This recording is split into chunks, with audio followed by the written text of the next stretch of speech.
Morning, everybody. Welcome to the fourth episode of the Before the Buzzer podcast. We missed you last week. We're back with some news, as much as there is. It's pretty slow this time of year, but we're going to talk about a few things, NBA, as we always do. A few things. First, to start off, the season starts on the 22nd of December. That's confirmed. Free agency is the 20th, so that's coming up. The draft's on the 18th, I believe.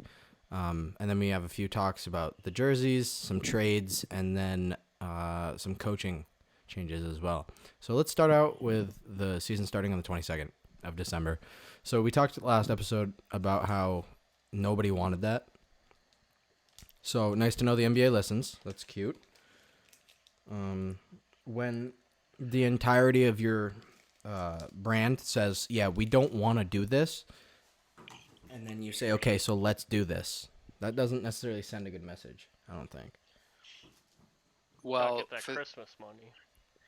exactly, because I think that's what ended up happening is, like the players, they met with the owners, met with the team, met with Adam Silver, um, and they came to a conclusion that the players and the future players are going to miss out on some money because if they lose all that money, it's going to cut the cap and the salaries for these players, but it's going to slow the cap going up in the future. So players who aren't even in the league yet are going to lose money, and they have no say in the start of the season.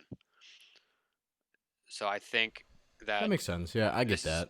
so I think this is best case scenario for the players and the league, because money talks, and in the NBA, they had to take away like millions and 40% of the salary. I mean, it's it's hard to turn that down. It's hard to give that up. I was actually thinking about it the other day about how I thought it was unfair for teams that, especially the Miami Heat and the Los Angeles Lakers, getting such short time to come back to next season, as opposed to teams that didn't even make the bubble, which have been off for 250 some odd days, I believe it was. 285, I think. Oh, 280. Okay. Yeah. Well, Versus I was 73 I for was the thinking teams that about played in it, the and finals. there's always going to be that difference no matter how long we wait, that those teams had 200 something more days off than the Lakers and the Heat. And you gotta assume that even though these players are training, they're keeping their bodies healthy, whatever, that rust will start to take effect at some point. So I think it's honestly kind of fair to the I teams. I mean, understand. I feel bad family wise for the players that were in the bubble not getting to spend as much time with their family. But I think they're going to be more prepared to go than, say, the Golden State Warriors when the season starts up. Yeah, that makes sense. I understand that. Like, the only thing is, I mean, these players are still playing basketball, obviously. And it's not an NBA game, but, like, you see players come back after an offseason, and if they're disciplined, they will have, Like they'll you know, break out they'll seasons or yeah, they'll exactly. continue Exactly. what And they're and doing. it's only a couple games that they're rusty for. I think that rust is the smallest concern. I think the real solution here is you just don't wait like 10 years to start the season, and then the 210-day difference between teams in the finals is way, it's way less of a big deal because you've had 2,000, 3,000 plus days off. I think that's the way you do it, because then 200 games is nothing, right? It's like the difference between a team that plays in the regular finals, like the percentage-wise, it's like a team that plays in the finals in a regular season versus a team that leaves in say the second round or something. So, I mean, I think that would be a win for everybody. Yeah, I believe the salary Uh, cap would be fine. I think the NBA would really profit off the move of not having to pay their players for 10 fucking years. I said 8, Damn. I think. Well, then I don't know where to go from there. Um, we got new jerseys coming out this year, as always. We do. I Uh, really like them for this year. They had a 300-day off season, so they've had some time to be in the lab. they've they've had some So time to be in the lab, but it seems like the Brooklyn Nets still procrastinated with their jersey. it was I to had to take honor notes. it was to honor somebody. So so let's start. We'll throw these on screen. Let's start with Yeah. the Hawks. So they're they're a little plain. I'm not gonna lie. I'm not gonna pretend that they're the best in the world. They're clean. That's the thing. Like, The Hawks have some of the best colors in the NBA. yeah, the colors are nice. I really like the black one more than I like the red or the white one. I think it's weird, kind of, for the red and the white that like there's no black on either of them. I think that it kind of like is weird. I don't. Yeah, Like a I black don't like outline on the letters maybe or something, but would be nice. Yeah, I don't like know. the white one. I don't think Me the white either. one's very Their good. home jersey, looks. Or I'm sorry, they're not called home and away anymore. They're like association and something else. Yeah. But the white But one could use some work. right, yeah, I feel like NBA teams now, like they just go completely outside of like their team colors now. Like, Like the Orlando Magic we'll get to their jersey. I mean, it's mostly orange. It's Oh, yeah, it's orange gray and on there. orange right. with white Right. pinstripes or some shit, which is cute. Um, I actually like Orlando's, but Yeah. yeah, I don't know. I Very think clean. the Hawks also have a Martin Luther King special jersey, which I think looks really nice. It's black and white with tan, apparently, or tan or gold. Apparently, that's a team color of theirs now. Yeah. Like Jeffrey was saying, they don't follow team colors at all. It's just whatever they think looks good. The Nets kind of do, or at least like they have their classic edition uniforms, and it's a fan favorite tie dye. It reminds me of like when Drazen Petrovic played. right. I think it's kind Yeah. of nice. That's low-key. definitely what Yeah, it reminds me of too. Yeah, yeah, I really liked like the fading or the tie dye that they included with the red too. They got like 3 different shades of blue, and then the red on the blue looks really nice as well. So I think so. Very Brooklyn is patriotic. definitely Brooklyn is definitely a W. The Hawks are a W. Their court is also a W. I'd say they brought back a classic edition court with the jerseys that they're planning on using this year. Oh yeah, yeah. They I see did. that. I like it. It matches looks the pretty tie dye nice. jerseys. It's pretty nice. The Hornets are next. It makes it look a lot They better. these look the same. They look Yeah, like I was gonna all say jerseys. I don't think they changed anything. I mean, they look nice, but They added a total of 8 pinstripes on the front. 2 of them full length, 2 of them half length. I think they got different Yeah. sponsors. They might have changed the Maybe. font. Yeah, I think their the fonts sponsor's might the be same. I different. think it's Lending Tree. Yeah. Oh, is it? I think it was before. I like the armpit hair on this guy with the blue one. That's cute. Obviously they have the Jordan logo on their jerseys, which is nice because he owns the team. I noticed that some teams have like, for example, the Hawks. Their black one has the Jordan logo on it. If you look back, but that's kind of interesting because I think that the Hornets before this upcoming season were the only team that on any uniform had a Jordan logo on it. So that's Right. interesting. Oh Everybody yeah, else I just had didn't, Nike, yeah, they didn't pick that up. Interesting. which I thought was weird. And I mean, obviously they're gonna have the Jordan logo. He owns the team, but And then Nike it was owns Jordan, so right. Exactly. Yeah. So next one's the Warriors, and I really like this one as a Warriors fan. I'm upset that they left Oakland, the Roracle. They have the same sponsor, Nike logo, whatever. But this is like a nod to their first of all Oakland, obviously, but the We Believe Warriors, the classic like early 2000 jerseys or whatever it was. It's kind of cool. I like it. It's clean. They got Steph Curry in the picture. Greatest point guard in the game right they're now. called the but- Oakland Forever jerseys, supposedly, which I mean, it makes sense because Oakland's always going to have close tie-ins with Golden State. Right. Yeah. yeah, the Warriors always have fire jerseys too. Yeah. I really do. I like their town jerseys from before. I think that's what this is replacing. Their black ones with the tree on it. The big thing. I like these more, honestly. I like the navy or dark blue. I don't know if it's technically navy, but I like that better than black. I think they'll come out with a black jersey of some kind just because I feel like every team has a black jersey, but I really do like this. I think that's a move for sure. So moving on, we got Portland. I really like Portland's jersey. They also have really nice jerseys every year. It seems like. Mm-hmm. Yeah, I mean, there's really not much to it. It's just black with Oregon on it, which I think is pretty. It neat. gives me old San Antonio Spurs logo vibes, like as a jersey. Like super That's what it colorful and reminds like me the of. Yeah, interesting with the writing. Yeah. black. Yeah. Yeah, I like that. I like this jersey. What I don't like about it is that it replaces the black Rip City jerseys from last year, I think, and those are sick. I really like the Rip City jerseys. I like the name Rip City. I like that they have an Oregon jersey because like everybody just calls them the Portland Trailblazers, but they're in Oregon. It's like if you call them an Indianapolis Pacers. like it's interesting that like some teams have cities and some people have some teams have states and some teams have cities in their name, but Utah Jazz. yeah, nobody calls them the Massachusetts Celtics. But I do like the Oregon vibe. I think that it works, and the colors are nice. Like they're not overwhelming, and they have like the mountain scape on the side. If you look at the stripes going down the side, I think they're pretty cool. Yeah. Toronto's, they look nice. That's nothing too exciting. They just look very clean.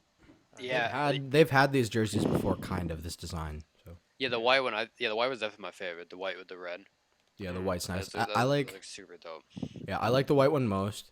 Followed by the black one probably. I'm not a big fan of like predominantly red jerseys no matter what you put on them. I just think it's weird. Yeah. I really like the black because black always looks clean almost. Like the same with the Hawks. I like their black jersey most. Both of them, the Martin Luther King one and the regular one. And then the black one with the Toronto logo on the shorts. That looks pretty clean. Yeah, I like it. Yes, Raptors definitely a W. The Kings, Sacktown. Sacktown. You can't.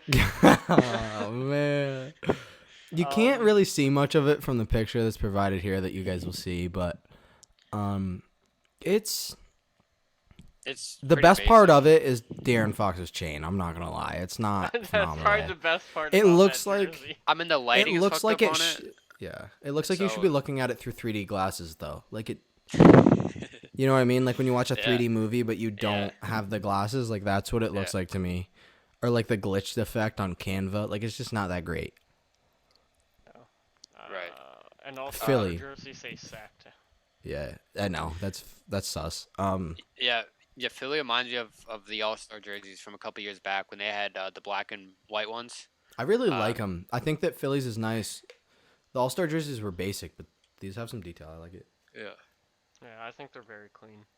Then the last that's been put out was the Orlando jersey. I personally like them.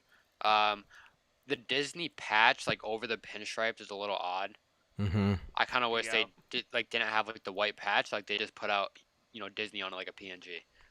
Yeah, I got you. Like But the erase background on Canva. I don't really see like where the orange color came from. I Me never either. thought they really I had think orange. it's comes 'cause, from like the their city peaches culture of or oranges or Orlando. whatever.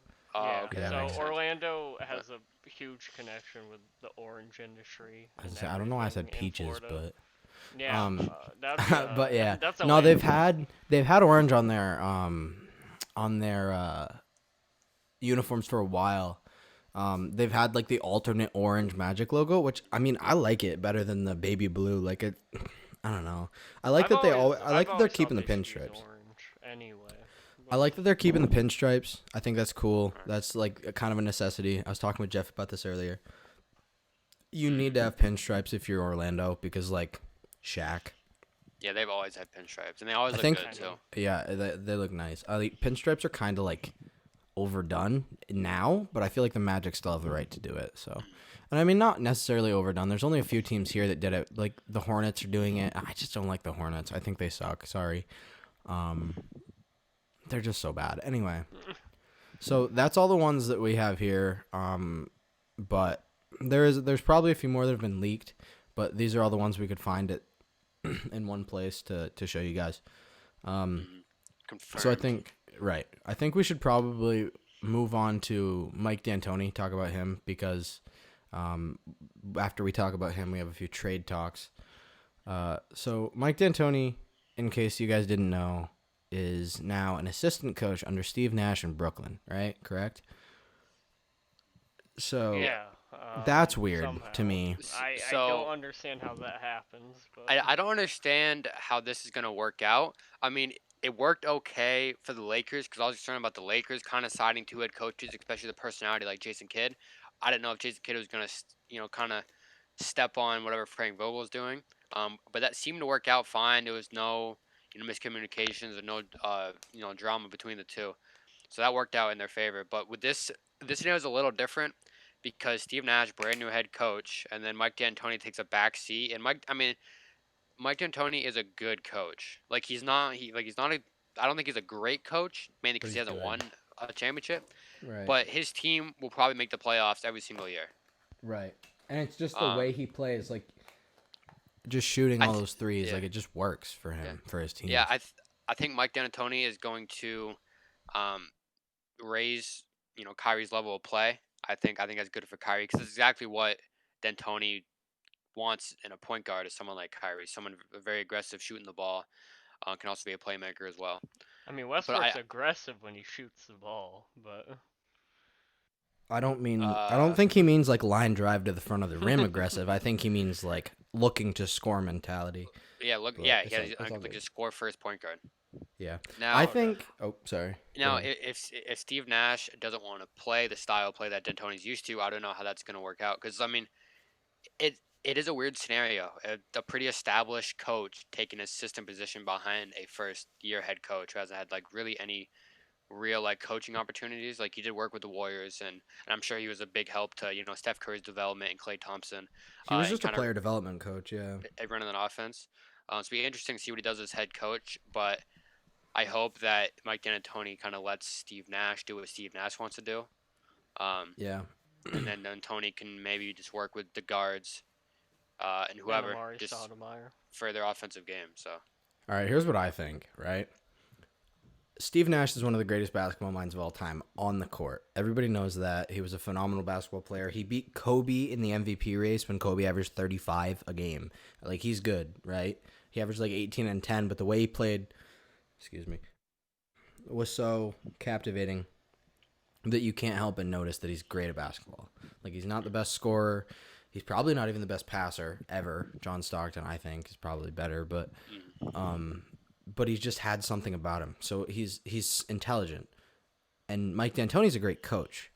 I think that Mike D'Antoni is not there to teach Kyrie. He's not there to teach KD. I think he's there to teach Steve Nash.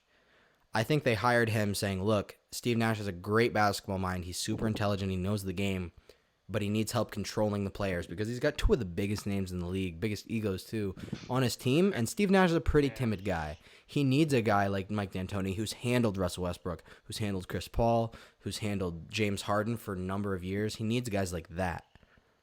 He needs Steve Nash needs a guy like that behind him to teach him how to deal with these guys who have a bigger ego than almost anybody else in the league, especially Kyrie. I don't want to get well, into I that, don't but know if D'Antoni's really dealt with the ego because he's not like fed into it, but he gives Westbrook or Harden the ball every time down the floor. And let's say he like drew up, like he had up, like he drew up plays and like for them to not have the ball. I think it'll be a little different. I don't think he's like real good at dealing with egos. I think he just kind of fed into it and then gave and put them in scoring positions every time down the court, I think you might which be I right think about he can that. do with Kyrie and KD. Right. I think you might be right about that. The one thing I would say, though, is I mean, obviously, the coach has to have some level of authority over the players. And I just think that Mike D'Antoni wasn't necessarily the perfect guy for the job because of what you just said, but he has been a head coach in this league for a long time. And you Players just are gonna look need, up to him with right, you respect, need at some least. Right. sort of, like, obviously his Well, players respect him. Otherwise, he would have been fired because the players would have complained. I think that it's just, there's something that Mike D'Antoni has. He was the best free agent head coach on the market, probably. I mean, probably not, but he's the best that's willing to take a backseat to Steve Nash. I think there's a connection between D'Antoni and Steve Nash anyway from back in Phoenix. So I think that right. that's why they did this. I think it was And not necessarily a coach move as much as it was a teaching coach move. like back to the egos. Mike D'Antoni had offensive players with egos, but they were still. I mean, they're able to perform. Like, but when he got Melo, we all agree still had an ego and should have learned to step back a little earlier in his career. Back when he was with the Thunder or with Houston, and D'Antoni didn't even know what to do with him, so they cut him.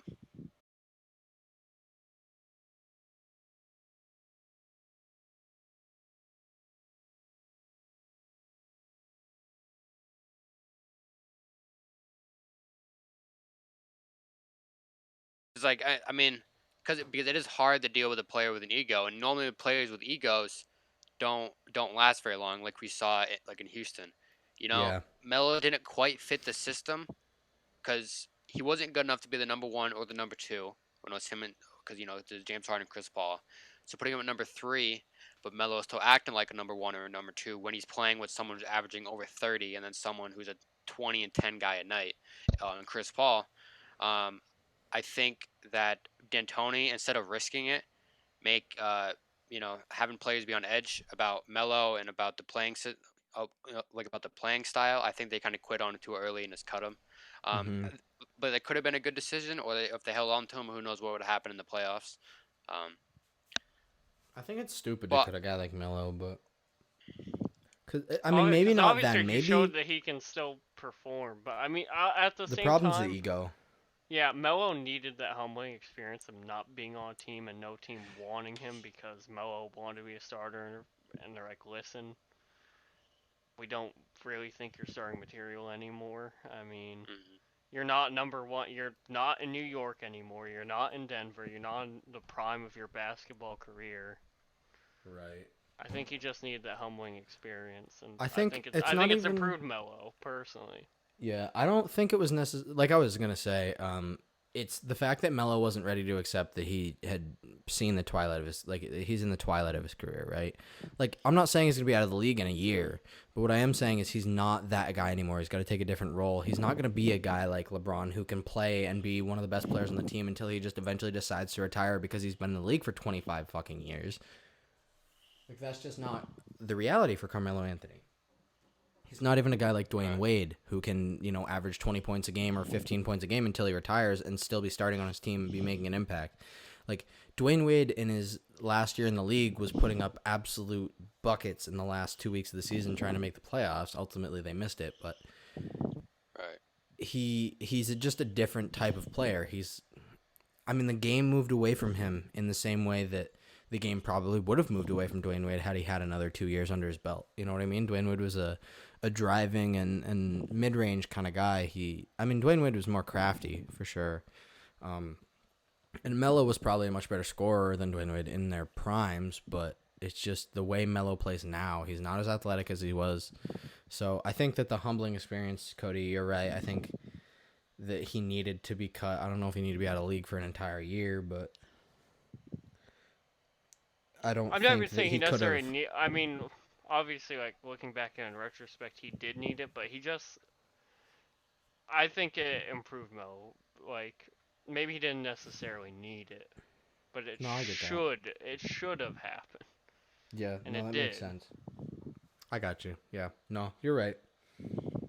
Because It's like tough. another experience, like he didn't necessarily need to be cut, but like even them just being like, listen, you're coming off the bench, or if you do start, you're not number one. Just some, he needed some sort of humbling, and ultimately cutting him was what happened.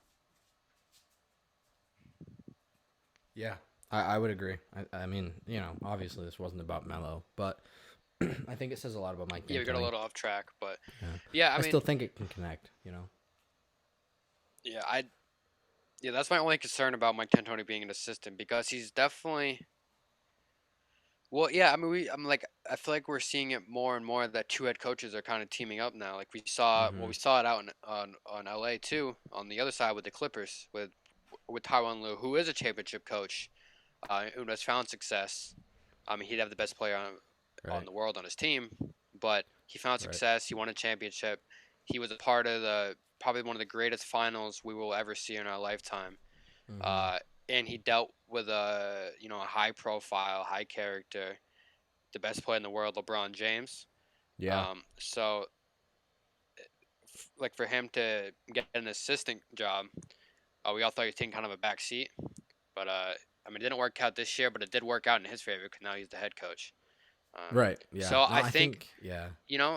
like it's a possibility if if Steve Nash just doesn't work out, if his basketball IQ from on the court doesn't, if he can't put it together as a coach, maybe they switch positions. Maybe they let go of Steve Nash and move Mike D'Antoni, and then with their Steve Nash experiment doesn't work out, they can plug someone in who's been with the team for a year as the head coach.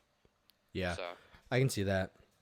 I think that, like, basically, these guys these head coaches that are coming in to play backseat roles, they're like a backup plan, but also they're like a yeah, dealing it's with like players guy. insurance. Like Tyronn Lue was the coach that I know a lot of people might not have really cared about it, but Tyronn Lue was the coach that the Cavs brought in when David Black could not deal with LeBron James, Hmm. right? And I think LeBron wanted a coach that wasn't going to let him tell him what to do. You know what I mean? He wanted a coach with character and a coach that deserved and demanded respect. And David Blatt was just like trying so hard to kind of keep his job that he let LeBron do whatever because he was worried that LeBron would get him fired because, for the memes. But GM LeBron.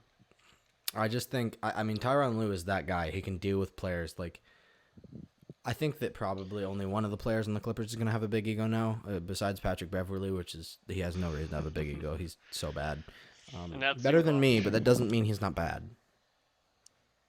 But, I mean, Kawhi Leonard doesn't really have an ego either. He just goes out and play basketball. Like, he might have an ego in the locker room, but he doesn't even smile. He has an ego in his New Balance commercials, but For real, that's crazy. Paul George said he's getting his 2K rating up to 96 this year, and he's starting as an 88. So yeah, he's not doing that, actually. I think there's someone there who's... It's crazy that he still has an ego after having the worst playoff performance by a superstar ever. Yeah. Like, straight up, all the way from the first round on. Like, from a super... He was a superstar in this league at the beginning of last season. Like, people thought they were going to be the duo. People were like, yeah, Kawhi Leonard is better than LeBron, and Paul George is better than Anthony Davis, so they're going to whoop their ass. And it was just so... wrong.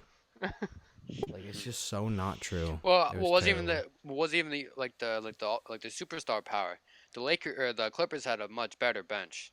They did far better. Will Williams, Montrezl Harrell. Zubac. They had the two of the 3 6-man of the year candidates. Right, and Beverly, like he's not a bad piece. Let's see, they had another player step up. Oh, Morris, they ended up getting Morris. Yeah. Oh yeah, well, I know he started, but like from the superstars, they had more talent. Oh yeah. But LeBron and Anthony Davis, I'd argue that both of them are better. LeBron's better than Kawhi Leonard, and Davis is better than Paul George. So yeah. It's just look at the teams as a whole. You look at the third best guy in the Lakers, you're saying who? Dwight Howard maybe. You look at the third best guy on the Clippers, you got Montrezl Harrell. You have probably Alex Williams, Caruso. Yeah. I wouldn't say it's Dwight Howard by any means, probably. I'd probably say it's honestly Kuzma, even though he's bad. Yeah, Kuzma's consistency wasn't there, but on their best night, like, their best night that they could probably maintain. Kuzma's inconsistent because he's young and he's not disciplined. But, I mean, Kuzma's he's definitely the third most talented player on that team. He's good. Yeah. He just has trouble doing what he's supposed to do consistently, and, I mean... Yeah, who's surprised? Nobody's raising their hand in case they can't see us, but nobody's raising their hand. We're getting a little sidetracked from Mike D'Antoni, so I think we should wrap up that subject and move on to possible Drew Holiday trades. Yeah. I think this is a trade that's going to happen. I can't confirm where, or I don't even. If honestly, if a team pulls the trigger and trades him that we won't discuss today, like I won't be surprised at all. Like a lot of teams are buying this season because next year, I mean, it's pretty wide open still. For whoever wins. So I think a lot of teams are buying, and really a dead market this year when it comes to trade and free agency. So I think Drew Holiday. I think if the Pelicans don't trade him this year, they'll regret it because he has the most value this offseason because he's one of the better pieces available. I would agree. Because I feel like they would move him at some point because his age doesn't really fit the core.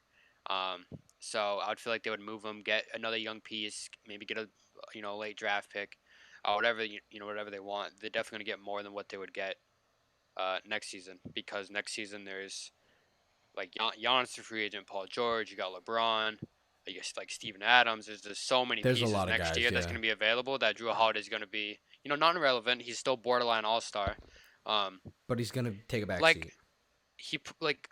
He affects a team like an all-star, but his numbers is not quite there. He's like borderline all-star. He's he's there. Like he does a lot of he checks a lot of boxes. For sure.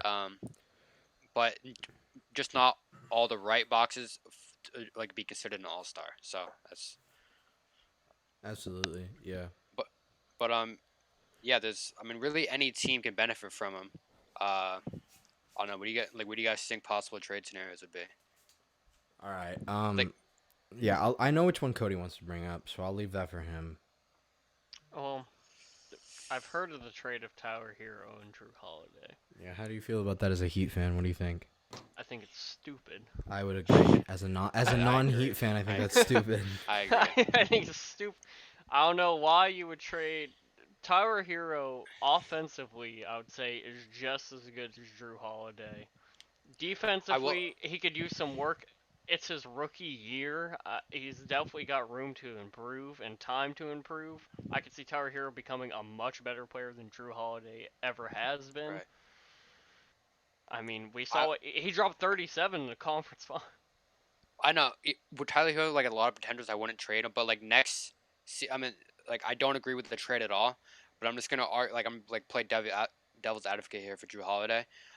Drew Holiday, like Tyler Hero can have offensive explosions like we saw against the Celtics, dropped 37 points, broke my heart.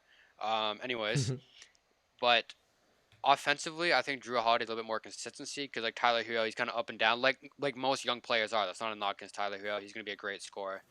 He might even surpass Drew Holiday next season when it comes to scoring averages. But Drew Holiday is a veteran piece. He like you know what you're gonna get from him day in and day out, offensively and defensively. And his defense his defense is so much better than Tyler Hero's. Like It's No, leaps I and know. bounds by a better. ton. He's one of the he Yeah. made an all-defensive team last year, right? Yeah.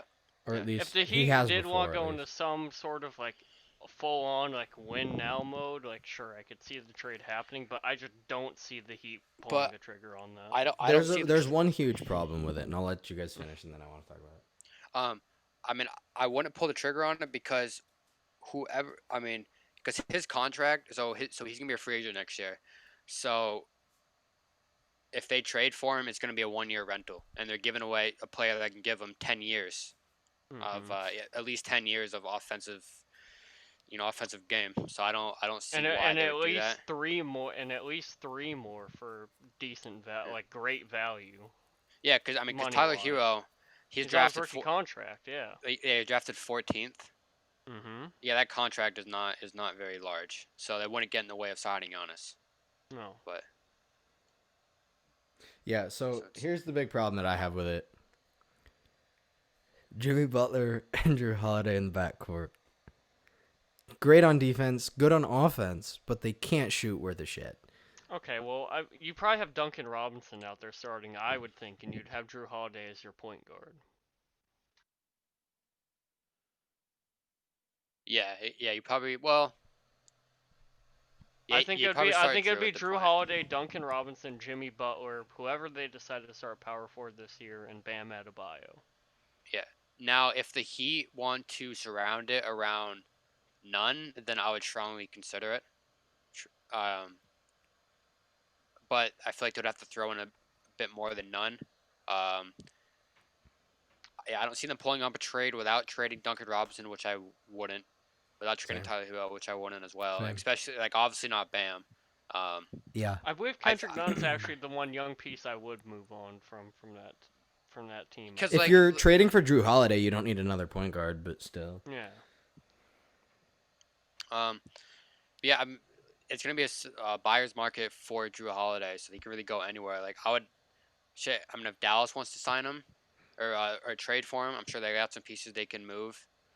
Um, if Phoenix, if if they don't get Chris Paul, Westbrook, that point guard that they're going after, Drew Holiday be a very good point guard They can give you because his Ricky defense. Rubio and some pieces. Well, I don't know what they would. I don't think they would want Rubio. Um, you'd probably have to. I mean, you'd probably have to trade Kelly Oubre. He'd probably be the piece. Yeah. And then some picks or some other guys off the bench. Yeah. One more thing about Miami. Going into a full-on win now mode is with. I mean, you got to remember, their second best guy would be a third or fourth year player. Like that's not bad, and he has finals experience, but he didn't play his best in playoffs. He got injured, obviously, but I just. I don't know. Going into a full-on win now mode, it's hard not to because you have Jimmy Butler who just showed that he can be a superstar when he needs to be. But you also have so much young talent, and either I you was gonna trade say, away you all have that a- young you have a talent whole for team one that dude. You have a Right. whole team that showed that they can. They're what I said about Are you Miami is that okay? they're in a great spot. Yeah, here, I'm stumbling on my words a little bit here. Because they're in a great spot because they're in a win now mode, but also still having a future mode at the same time. They showed that they could reach the finals having their current team. No one's getting worse on that team with their age except maybe Goran Dragic at this Yeah, point. he's not getting better. I know that. Oh, I'm definitely not saying he's getting better, I'm but he not still calling myself a performed in genius. playoffs this year. Yeah, when he wasn't hurt. I think his age is kind of showing in terms of like he's a veteran player. He's smart. He can move the ball. Like they play way better when he's on the floor. But you just got to watch out for injuries and older guys, basically. But Yeah. one thing I would say is you don't want to trade an entire young core for Drew Holiday because he's never been in the fucking playoffs. Well, like not deep in the playoffs. Really, he played for the Sixers and then the Pelicans. Isn't those are the only two teams he's been on? Yeah, he was. I think so. He was an all-star on the Sixers. But they didn't like Speaking go about the do playoffs, I anything. want to. Oh yeah, they didn't. Yeah, he didn't do. Yeah, he didn't do anything on the team. So, this year he averaged 19 points. Um, he shot 35% from three, which isn't terrible. Shot 45% from the field. Averaged 7 assists. So, do you guys think it's time? Okay, so hear me out of this. If you were Portland or the Pelicans, would you trade? Okay, so start with Portland. So if you were Portland, would you trade CJ McCollum for Drew Holiday? Yes, in a second, in a half a second, in a I third don't of a think I second. would. I Yeah, because absolutely would. CJ I McCollum's think such that a liability on defense. That's like, I don't know, man. So is Damian yeah, Lillard. They need somebody to clamp up the team's best player. Like, Steph Curry destroyed the Portland Trailblazers alone in the conference finals 2 years ago because nobody could guard him. And that was without Kevin Durant. That was just like Steph Curry and Klay Thompson. And Steph Curry just went insane because nobody could guard him because they can't leave Klay Thompson alone to double team him. And that's what they needed to do without a lockdown, like, backcourt defender. Drew Holiday could be that guy, and then you just got to worry about Klay Thompson. But when you shut down Steph Curry, you shut down a lot of the league. And that's going to be a concern because Steph Curry's still going to be probably close to the top of his game. I mean, he's not going to be averaging 32 a game or anything, but he's still going to be just as dangerous as he always has been. right. And like I think it was 2 years back when the Pelicans played when they swept the Blazers in the playoffs. Um, Drew Holiday was arguably the best player in that series besides Anthony Davis. I mean, he locked up. He Yeah. like he came out and scored very well. I think Portland should definitely consider trading for him, and their only real piece that I would consider moving would be uh, Drew Holiday or CJ McCollum, because I think it's time for them to move on from a direction, move on from CJ and Dame being in the backcourt. Obviously, you keep Damian Lillard. And I think CJ is the guy to move. Like we saw years back when it was Steph Curry and Monte Ellis. They tried a season two with them. It just didn't really work. The defense, the defense and the size of the backcourt was just too small and a liability on defense. They moved on from Monte Ellis, got Klay Thompson, and they created a dynasty just off that one move. I think that was the best move that organization has made. Yeah, I would say you're probably right. So instead of Portland sitting on a MVP type player in Damian Lillard and a borderline All Star like G McCollum, I think it's time you have to finally make a move and split those two up. And I think Drew Holiday might be a good option for them. Yeah, I think that like you're just replacing 22 point a game guy that can't play defense with a 17 to 21 and a half point a game guy that can play better defense than most of the league. Right. Like you're losing shooting, but you're not necessarily losing offense. That's a second facilitator, so Damian Lillard can play off the ball if he needs to, which I wouldn't say he's necessarily the best at. But if he gets tired, it might be nice for him to stand in, at the free throw line Right. extended and wait to catch the ball to shoot an easy three. Like, I think that having like two combo guards is better than having one pure point guard and a shooting guard. Like the more dynamic you are in the league today, the better off you are. And I think that having like two point guards is going to be a good move for a lot of teams. Right. And for the Pelicans, so I still believe ball don't think I don't have to project to be. He's a passive offensive player. Great He defender, takes his shots when he needs to, or when he doesn't need to. He is a great defender. Now I think for the Pelicans, it also works out in their favor because they have an aggressive scorer, uh, like in the backcourt. And like Yeah, Lonzo I Ball like is not it. really a scorer. Like he's really turning into a catch and shoot three-point shooter. That's really what his offensive game is surrounded by. And obviously he's terrific when it comes to court vision and passing, Yeah, setting up his phenomenal teammates. playmaker. Um, so I think that'd be best for both teams. Because then you got It also two set great Portland scorers up in great McCollum. for free agency. Right, if they do want to let him walk, and they could If possibly you want to let sign Drew Holiday on someone walk, else. you got some good free agents that you can go after if you're Portland, then, because you don't have CJ McCollum's big bag there anymore. You don't have Right, Drew but Holiday's bag. I mean, they're in Whiteside's a free Oregon. agent now, so I we don't have wouldn't his. I wouldn't even. I mean, I wouldn't bank on a player coming to Portland though. Me either. It rains all the fucking time. And it's just like, like Portland's a This small doesn't- market. Yeah, but like Yeah. even you guys were saying, you don't think that a player, you don't think a superstar doesn't want to team up with an MVP caliber player like Damian Lillard, even though No, the city, because he's the yeah, star. Well, I don't really. if a People player want wants to team up up, with Steph Curry because he's so unselfish, but if people like want to team up with a star, there's plenty of stars in bigger markets that they can team up with. I'm just saying, like LeBron and Portland is Anthony Davis. exactly. You got the Yeah, Clippers. but then you're a third. There's a difference between being the second option, a third option, though. I mean, Okay, like fine, we'll go to the Heat then. They have one option. They're a bigger market. I mean, they're in Miami, Florida. Who doesn't want to go live in Miami? Exactly. So they automatically have the edge over Portland. Well, I mean, they do now for any free agent, of course, because like they're winning. Yeah. But if we're between Portland and a team, it's in LA, in New York, in Miami, just like the bigger markets, all the California ones. Well, we're not Sacramento, but definitely the Warriors as well. They just lose that advantage. Like to the Phoenix Suns. I can't remember the last time the Phoenix Suns signed an All-Star player.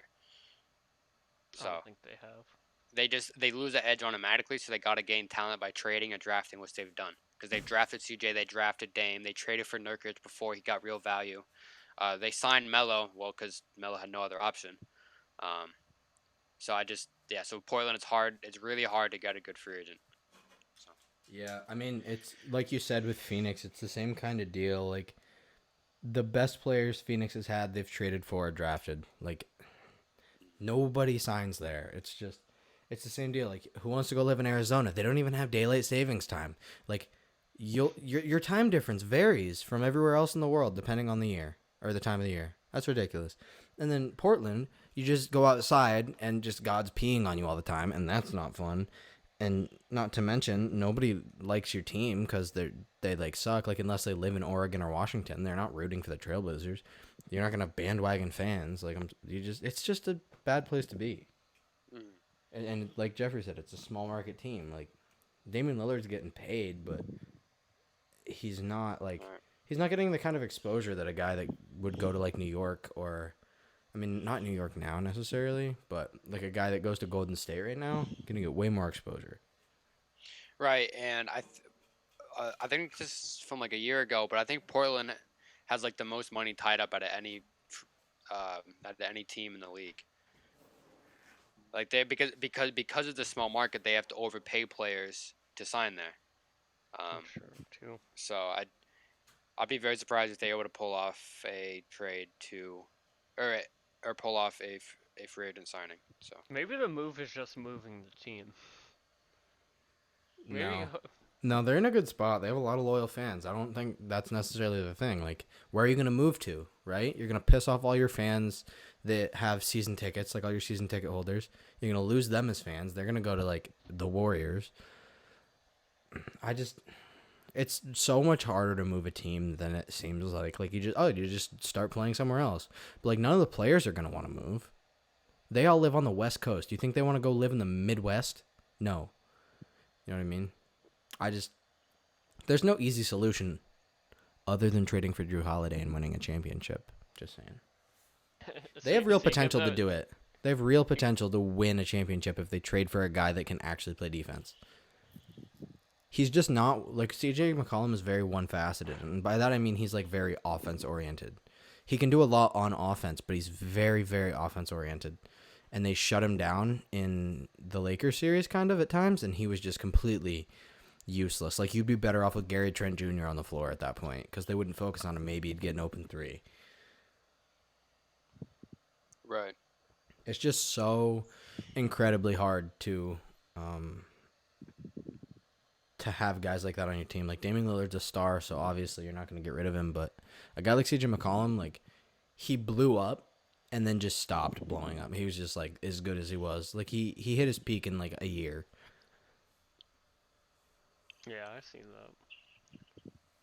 I think we should talk about the situation in Houston. Recently, Westbrook and Harden said they're not the problem. Yeah, they said that they're worried about the direction of the team. I say trade Westbrook. Just saying. Yeah. I mean, I understand it would probably piss off trade Westbrook. James Harden. I understand it probably Trade piss off Westbrook. James Harden, but they aren't really working. Russell Westbrook is not the pass first point guard that Chris Paul was, and they barely worked. They would have beaten the Warriors if Chris Paul hadn't gone down with an injury. Chris Paul wins games. Russell Westbrook doesn't win games alone. He doesn't. And if he Right. does, it's because he's the number one option. James Harden on that team, like, James Harden can play just fine with Russell Westbrook, but Russell Westbrook, his efficiency falls so hard when he doesn't get the ball every possession. It's unreal. Like, just pull up line drive mid-ranges to the fucking center of the backboard. That's not efficient. Those don't go in. So the thing is, where do you move Westbrook to? What team wants Russell Westbrook that has something to offer back to this most likely win now mode Houston Rockets because they still have a prime James Harden on their team? Well, with same thing with Drew Holiday, they must move him this year where he has the most value because there's not much on the market when it comes to trades or free agency. So Teams will be hungry to get a guy that might help them compete. Or even a deep draft for that matter. Like this offseason is not really that exciting. But like you said, Westbrook doesn't really win you basketball games. I think we've understood that now. I mean, he had Paul George 2 years. He got beat in 5 games both series. And then Chris Paul, they switch roles pretty much. And Chris Paul almost brings them to the second round. Right. They basically swabbed. Right. But instead they got Gallinari instead of Paul George, which is definitely a downgrade.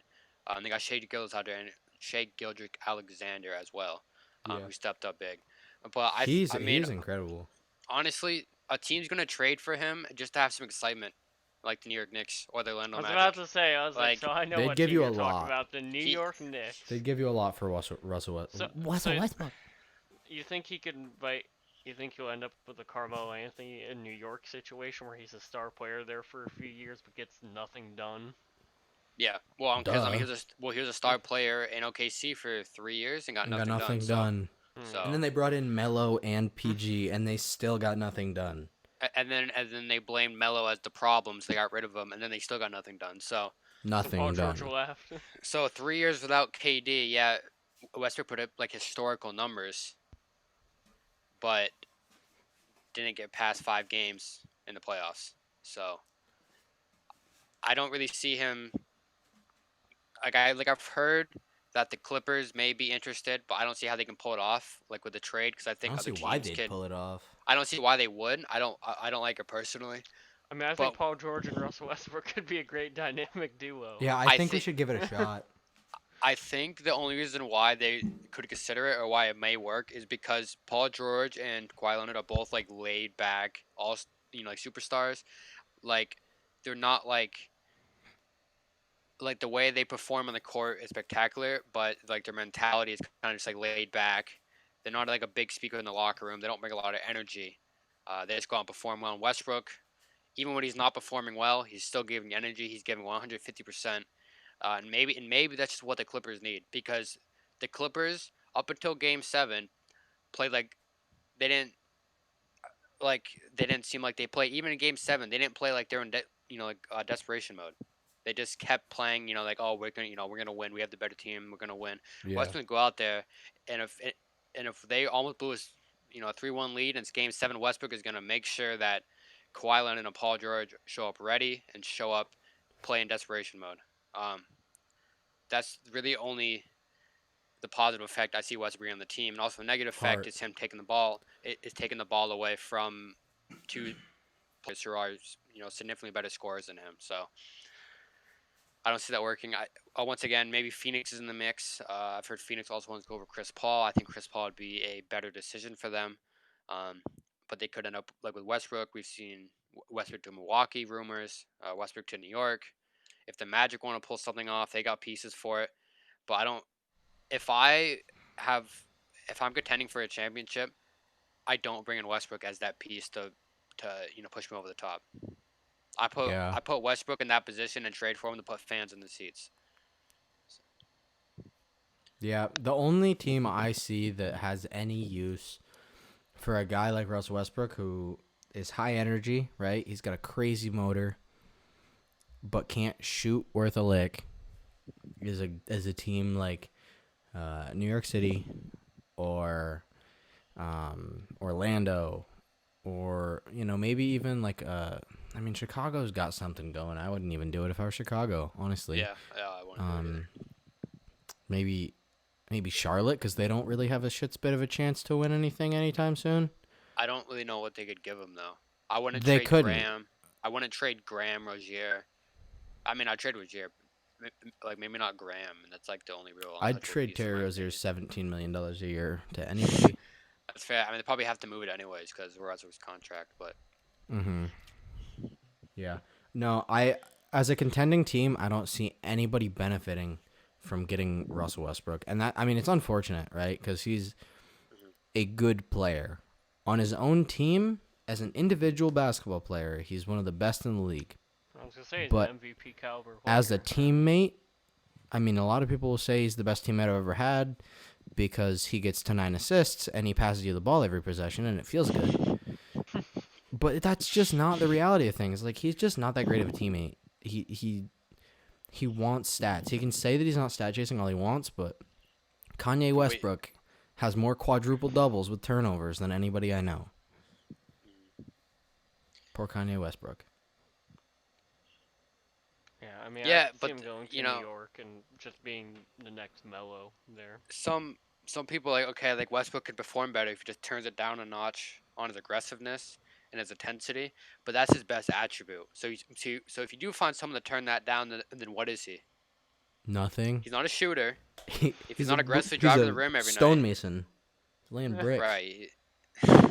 He's building houses for poor communities. Yeah, Which is exactly... Trade him to Chicago. He can build houses on the fucking south side. It's the only option, really. After him and Zach LaVine be all right. I'd probably edit that out, but Why?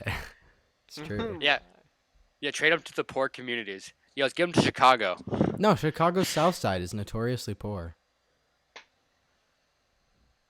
Fuck whatever. We'll get like 10 views maybe anyways. So. I was saying nobody's gonna make it this far anyway. A little self-deprecating humor never killed anybody. Anyway, so yeah, I think that's pretty much all we got to talk about. I think talking about Russell Westbrook too long is gonna give us all, probably some lifelong uncurable disease. So. I feel like I need to go out there right now and grab 10 rebounds and chuck the ball at least 50 times at my teammates. Right. Yeah, I feel like the only thing that carries him is his ruthless aggression, and playing alongside James Harden, who wants 36 points a game on 50 plus shots. You're not really gonna you're not gonna get that out of Russell Westbrook with James Harden as his teammate. Right. It worked in It's just OKC because Russell Westbrook didn't have a chance to develop an ego beforehand, but I don't think it works now. I think Russell Westbrook, the league is moving away from a lot of star players. And he happens to be one of them, I think. And a player that relies too much on his athleticism. Yeah. You might only get another 2-3 years out of longevity, Westbrook. yeah. That's true. He really might not have that long left. What's crazy is Giannis is 25. I didn't realize. Mm-hmm. He's so young. Steph Curry's like 32. Yeah. But, all right, so I'd say we're going to wrap it up here. Thank you all for listening if you made it this far. If you did comment pee-pee poo-poo in the comments, Okay. drop a like, share, and subscribe. That's a wrap.